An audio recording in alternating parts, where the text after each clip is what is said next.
Police ने भारतीय गुलकार AR. Rahman का म्यूजिक शो बंद करा दिया। आप सबके साथ दोबारा गाने के लिए जल्द ही वापस आएगा।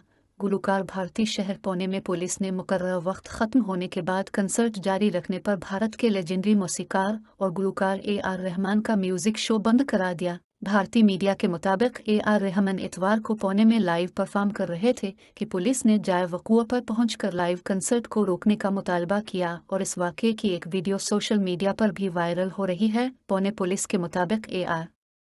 रहमान कंसर्ट में अपना आखिरी गाना गा रहे थे और गाते हुए उन्हें एहसास ही नहीं हुआ कि रात के 10 बज चुके हैं और सुप्रीम कोर्ट के कवानीन के मुताबिक कंसर्ट का मुकर्रर वक्त ख़त्म हो गया है। इस हवाले से ए.आर. रहमान ने माइक्रो ब्लॉगिंग वेबसाइट ट्विटर पर लिखा कि पुणे में गुज़िश्ता रात मिलने वाली मोहब्बत और शायकीन के जोशो खरूश के लिए शुक्रिया।